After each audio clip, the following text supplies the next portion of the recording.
नमस्कार, मैं हूं प्रशांत भारद्वाज और आप देख रहे हैं न्यूज रूम पोस्ट।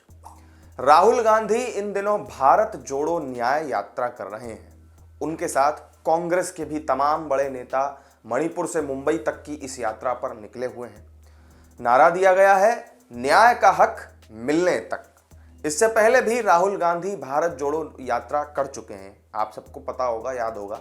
लेकिन उनकी पार्टी के एक सांसद की भारत तोड़ो मानसिकता खुलकर सबके सामने आ गई। ये सांसद महोदय हैं, कर्नाटक के कांग्रेस के ये सांसद हैं। नाम है इनका डीके सुरेश और कर्नाटक के ही deputy CM DK Shivakumar के ये भाई हैं। उत्तर और दक्षिण के बीच इनके उस बयान से बवाल मच गया जिसमें देश को तोड़ने की मंशा छिपी है। दरअसल डीके सुरेश ने दक्षिण भारत के लिए अलग देश बनाने की डिमांड कर दी। उन्होंने कहा कि अगर अलग अलग टैक्स से इकट्ठा की गई धनराशि के वितरण के मामले में साउथ इंडियन स्टेट्स के राज्यों के साथ हो रहे कथित अन्याय को ठीक नहीं किया गया तो दक्षिण के राज्य एक अलग राष्ट्र की मांग करने के लिए मजबूर हो जाएंगे। गुरुवार को वित्त मंत्री निर्मला सीतारमण ने मोदी सरकार का अंतरिम बजट पेश किया था, जिसके विरोध में विपक्ष के पास कहने को ज्यादा कुछ था नहीं। तो कांग्रेस के ये माननीय डीके सुरेश सामने आए और उत्तर दक्षिण डिवाइड वाले कांग्रेस के उस पुराने फॉर्मूले पर उतर आए। उन्होंने कहा कि दक्षिण से मिले टैक्स को उत्तर भारत में बांटा जा रहा है और दक्षिण भारत को उसका वाजिब हिस्सा नहीं दिया जा रहा। बीजेपी ने सुरेश के इस बयान को लेकर उनकी कड़ी आलोचना की। बीजेपी के जो युवा सांसद हैं तेजस्वी सूर्या, उन्होंने कहा कि कांग्रेस का इतिहास फूट डालो और राज करो का रहा है और उनके सांसद डीके सुरेश फिर वही काम कर रहे हैं।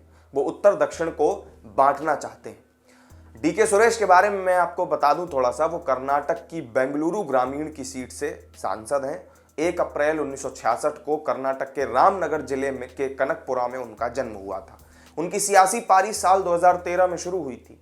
21 मई 2013 को बाई इलेक्शन हुए थे, जिसमें कांग्रेस ने उनको उम्मीदवार बनाया था और इसी चुनाव में उपचुनाव में जीत करके वो पहली बार लोकसभा पहुंचे थे।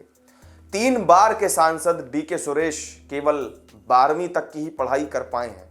चुनाव आयोग में दाखिल उनके हलफनामे के मुताबिक वो किसान और कारोबारी हैं। हलफनामे में उनके पास 338 करोड़ रुपए की संपत्ति होने का भी खुलासा हुआ था। हैरान करने वाली एक बात यह भी है कि 2014 में डीके सुरेश के पास 85.87 करोड़ रुपए की संपत्ति थी। यानी इसका मतलब 5 साल के अंदर उनकी संपत्ति 3 गुना से भी ज्यादा बढ़ गई। अब देश के टुकड़े टुकड़े करने की सोच रखने वाले ऐसे नेताओं के बयानों पर जब राहुल गांधी खामोश रहते हैं तो उनकी भारत जोड़ो न्याय यात्रा पाखंड ही लगती है। कांग्रेस सांसद के इस नॉर्थ साउथ डिवाइड वाले बयान पर आपका क्या रिएक्शन है, कमेंट करके जरूर बताएं। वीडियो अगर अच्छी लगी हो तो लाइक और शेयर कर दीजिएगा और चैनल को सब्सक्राइब करना मत भूलिएगा। फिर मिलेंगे किसी नई वीडियो में नई जानकारी के साथ। तब तक के लिए दीजिए इजाजत। नमस्कार।